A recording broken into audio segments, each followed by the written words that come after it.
जगातील प्रत्येक समस्येचे उत्तर. भगवद्गीतेचे अनमोल विचार. 1. तुमच्या आयुष्यामध्ये सगळ्यात खास अशाच व्यक्तीला बनवा ज्याच्यावर तुम्हाला सगळ्यात जास्त भरोसा असेल. जर तुम्ही अशा व्यक्तीला तुमचं आपलं मानलं ज्याच्यावर तुम्ही भरोसा करू शकत नाही तर विश्वास ठेवा, तुम्हाला खूप दुःख होईल. 2. कितीही चांगलं काम केलं तरीही लोक तुमच्या वाईट गोष्टीच लक्षात ठेवतात. त्यामुळे लोक काय म्हणतील याचा विचार करू नका, या गोष्टीवर लक्ष देऊ नका. तुम्ही तुमचे कर्म करत राहा. 3. आयुष्यात कितीही मोठ्या अडचणी आणि संकट आली तरीही खुश राहायला शिकलं पाहिजे. आपल्या आयुष्यामध्ये थोड्या जरी अडचणी आल्या तरी आपण खचून जातो. कोणत्याही परिस्थितीला तुम्ही कंट्रोल करू शकत नाही, पण अशा परिस्थितीमध्ये खुश राहायचं की दुःखी हा तुमचा चॉईस असतो. भगवान श्री कृष्णांच्या चरित्रावरून आपण हे शिकले पाहिजे की बाहेरील परिस्थिती कशीही असली तरीही आतून नेहमीच खुश राहिलं पाहिजे. 4. जो जसा आहे त्याच्याबरोबर तसंच वागलं पाहिजे. इज्जत त्याला द्या ज्याला दुसऱ्यांना इज्जत देणं समजतं. बऱ्याच वेळा आपण अशा लोकांना इज्जत देतो ज्यांना त्याची कदर नसते. बऱ्याच वेळा एखादा माणूस चुकीचा असला तरीही आपण त्याला काही बोलत नाही, गुपचूप सगळं सहन करतो. एखादा माणूस तुमच्यापेक्षा मोठा आहे याचा अर्थ असा नाही की त्यांनी तुमच्याबरोबर चुकीचं वागावं आणि तुम्हाला जज करावं. 5. भगवान श्रीकृष्ण सांगतात, जो जसा आहे त्याच्याबरोबर तसंच वागावं. वाईट माणसाबरोबर कितीही चांगलं वागलं तरी तो तुमच्याबरोबर चांगलं वागणार नाही, आणि जो तुमच्याबरोबर चांगलं वागतो त्याच्यावर कधीही वाईट वागू नका. 6. कधीही कोणाला गमावून बसण्याची भीती बाळगू नका. काहीतरी गमावण्याची भीती आपल्या आयुष्यातील आनंद घालवते. जेव्हा तुम्हाला कोणाला तरी गमावण्याची भीती वाटते तेव्हा ती व्यक्ती दूर जाण्याची शक्यता खूप वाढते, आणि जेव्हा तुमच्या मनातील कोणाला तरी गमावण्याची भीती दूर होते तेव्हा तुम्ही चिंतामुक्त होता, तुम्हाला कशाचीही काळजी राहत नाही. त्यामुळे श्रीकृष्ण म्हणतात, कधीच कोणाला गमावण्याची भीती वाटू देऊ नका. 7. आयुष्यामध्ये तुम्हाला ज्या गोष्टी पाहिजे त्याच्यासाठी मेहनत तुम्हाला स्वतःलाच करावी लागणार आहे. दुसरं कोणीही येणार नाही तुमच्या मदतीसाठी. 8.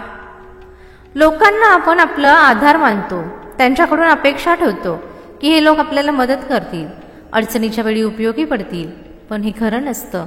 हे लोक आपल्या मदतीसाठी कधीही येत नाहीत ज्यांच्याकडून आपण अपेक्षा ठेवतो.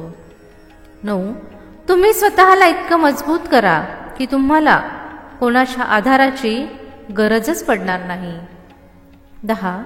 आधार नेहमी कमजोर लोक शोधतात, ज्यांच्यामध्ये ताकद असते ते स्वतःचा आधार स्वतःच बनतात. 11.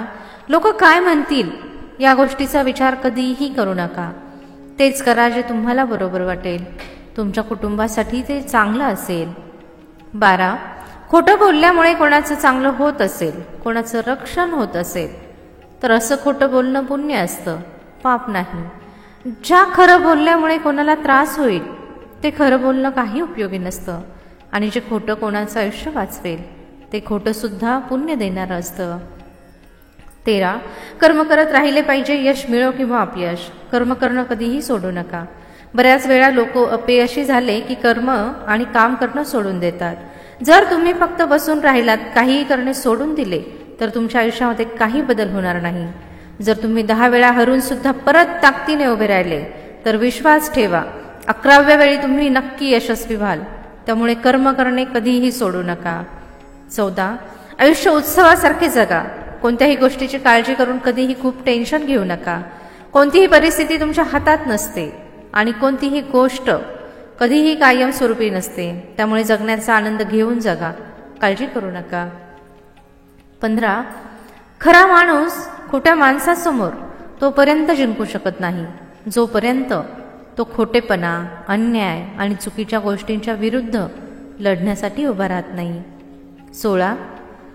काही लोक म्हणतात की आजच्या जमान्यामध्ये खोटे लोक जिंकतात आणि खरे लोक हरतात, पण हे खरं नाही.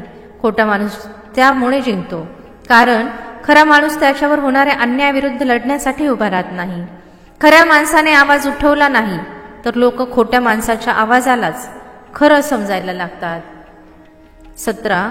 जेवढं जास्त कोणाला आपलं समजताल आणि मोह ठेवताल तेवढं ती व्यक्ती तुम्हाला जास्त रडवेल. 18. आयुष्यामध्ये कोणत्याही गोष्टी इतक्या सहन करू नये की समोरची व्यक्ती तुम्हाला कमजोर समजून सारखे सारखे दुःख देत राहील. 19. सारखंच छोट्या छोट्या गोष्टींवर चिडणं आणि राग व्यक्त करणं तुम्हाला बर्बाद करून टाकतं. 20. कोणत्याही गोष्टीची अति करू नये. कोणत्याही गोष्टीचा इतका वापर करू नका की त्याची तुम्हाला सवय लागेल. 21. जेव्हा आयुष्यामध्ये संकट आणि अडचणी येतील आणि साथ देणारा कोणीही नसेल त्यावेळी देवाची प्रार्थना केली पाहिजे. 22. नकारात्मक लोकांच्या बोलण्यावर कधीही उत्तर देऊ नका. लोकांच्या निगेटिव्ह बोलण्यावर कधीही वादविवाद आणि चर्चा करू नका. 23. आयुष्यात कधीही कोणाच्याही भरवशावर बसून राहू नका. 24. जे लोक त्यांच्या मनाला ताब्यात ठेवू शकत नाहीत त्यांचं मनच त्यांचं दुश्मन बनतं. 25. सुख आणि दुःख आयुष्यामध्ये ऋतूंप्रमाणे येत जात राहतं. आयुष्यात सुख नेहमीच राहणार नाही आणि दुःखही नेहमीच राहणार नाही. त्यामुळे दुःख आलं तर घाबरू नका आणि सुख आलं तर त्याची सवय लावून घेऊ नका. 26. जे होणार आहे ते होणारच आणि जे नाही होणार ते कधीच होणार नाही असा निश्चय जे लोक करतात त्यांना आयुष्यामध्ये कधीच कोणती चिंता सतावत नाही. 27. स्वतःला ईश्वराच्या प्रती समर्पित करा. देवच तुमचा मोठा आधार आहे. ज्यांना कोणाला हा आधार ओळखता येतो ते भीती, चिंता आणि दुःखांपासून मुक्त होतात. 28. तुमचं काय गेलं की तुम्ही रडत आहात? तुम्ही काय घेऊन आले आहात म्हणून तुम्ही काही गमावलं आहे? तुम्ही काय तयार केले जे नष्ट झाले आहे? तुम्ही जे घेतलं ते इथूनच घेतलं, जे दिलं ते इथूनच दिलं. जे आज तुमचं आहे ते उद्या दुसरं कोणाचं तरी होणार आहे, कारण परिवर्तन हाच निसर्गाचा नियम आहे. 29. जो माणूस ज्या प्रकारे ईश्वराचे स्मरण करतो त्या प्रकारेच ईश्वर त्याला फळ देतात. 30. डोकं वर करून अभिमानाने चालायची इच्छा असेल तर हे सुद्धा शिकावं लागेल की मान कधी आणि किती झुकवावी. 31. भगवान श्रीकृष्णांनी अर्जुनला म्हटले, हे अर्जुन, तुला स्वतःची मदत स्वतःच करावी लागेल. स्वतःसाठी चांगलं स्वतःलाच करावं लागणार आहे. हेच या जगाचं कडू सत्य आहे. 32. एका खऱ्या नात्याला नेहमी वेळ दिला पाहिजे, कारण काय माहीत उद्या तुमच्याजवळ वेळ तर असेल पण नातं नसेल. 33. उधार आणि प्रेम फक्त त्यांनाच द्या जे तुम्हाला परत देऊ शकतील. 34. ज्या दिवशी तुम्हाला हे लक्षात येईल की समोरचा चुकीचा नाही, फक्त त्याची विचार करण्याची पद्धत तुमच्यापेक्षा वेगळी आहे, त्या दिवशी आयुष्यातील सगळी दुःख संपून जातील. 35. एकदा कोणत्याही माणसावरचा विश्वास उडाला तर मग त्याने विष खाऊ किंवा शपथ खाऊ काहीही फरक पडत नाही. 36. मेहनतीपुढे नशिबाचे एवढे चालत नाही की ते तुमचे स्वप्न पूर्ण होऊ देणार नाही. 37. जे नाते मनापासून बनते तेच फक्त जास्त दिवस चालू शकते. डोळ्यांना आवडणारी नाती बनवली तर ती वेळेनुसार बदलत जातात. 38. जो व्यक्ती दुसऱ्यांना इज्जत देतो खरं तर तो स्वतः इज्जतदार असतो, कारण माणूस दुसऱ्यांना तेच देऊ शकतो जे त्याच्याजवळ आहे. 39. परिस्थिती अशी ठेवू नका जी तुमची हिंमत बदलेल, तर हिंमत अशी ठेवा जी तुमची परिस्थिती बदलेल. 40. आयुष्यातून मिळतं तर आपल्याला खूप काही, पण आपण मोजतो त्याच गोष्टी ज्या आपल्याला मिळत नाही. 41. चुका सुद्धा होतील आणि चुकीचं सुद्धा समजलं जाईल. हे आयुष्य आहे, इथं कौतुक सुद्धा होईल आणि दोष सुद्धा दिले जातील. 42. सफलता सुद्धा फिकी पडते जेव्हा कौतुक करणारं कोणी नसतं, आणि अपयश सुद्धा सुंदर वाटतं जेव्हा आपले साथ देणारे आपल्या बरोबर उभे असतात. हा व्हिडिओ पाहून तुमच्या मनामध्ये आणि आयुष्यामध्ये 1% जरी बदल झाला असेल तर व्हिडिओला एक लाईक नक्की करा आणि कमेंटमध्ये जय श्री कृष्ण नक्की लिहा.